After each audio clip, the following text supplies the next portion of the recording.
Hey there, welcome to Loopin. My name is Amay and I lead product at Loopin. Loopin is a single source of truth for all your meetings and its outcomes. Improve workplace meetings and assist hybrid teams in value creating collaborations. In short, Loopin will help you run contextual meetings. In this video, we'll talk about the 2 most recommended workflows on Loopin. Let's get started. Meetings are an inevitable part of your workday. Oftentimes, you're lost in finding the right context for the meetings. What did we last discuss? When did we last meet?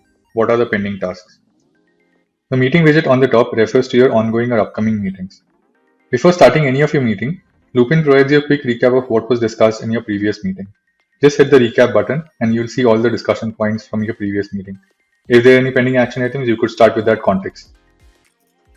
Once you've started the meeting, take collaborative meeting notes with your team. Create and assign action items. And once your meeting is completed, just send notes via Gmail, Slack, or Notion.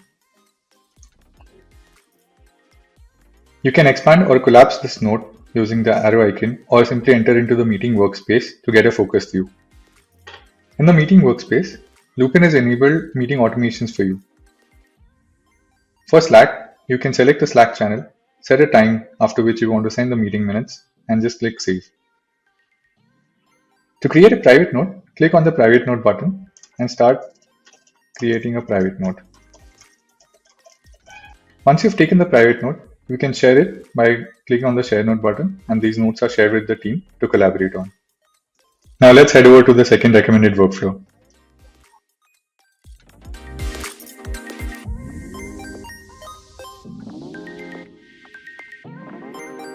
Time blocking is an effective way to improve focus and boost productivity.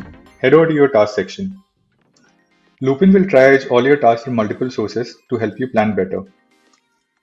Start adding your tasks for the day or week to your backlog. Once your backlog is curated, simply drag these tasks and add them on various days of the week to plan them. You can even add tasks directly on those specific days. Once you've added tasks to your week, open your day calendar and simply drag these tasks on any of the days that you want to schedule.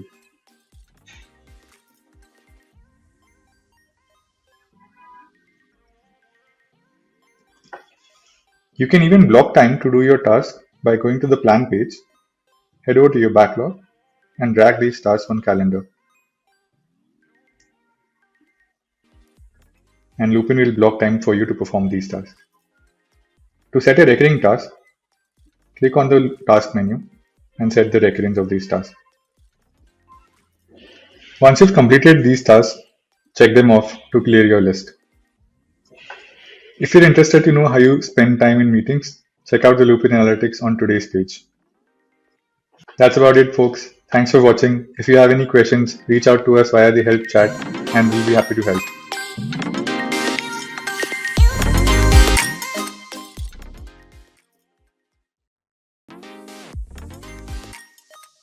To get started with Loopin, sign in with your Google Workspace email ID.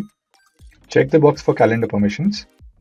We need these permissions to maintain your calendar sync with Google Calendar for the actions that you perform on Loopin.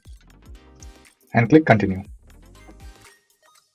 Once you are in, complete the onboarding steps that Loopin will guide you through, and then you're all set. And your account has been set up.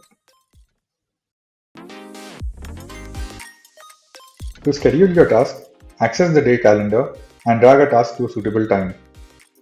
Loopin will block your time for this task and protect your calendar. You can even follow the same workflow from the plan page. Access your task panel and drag a task to any other day in the calendar to block your time.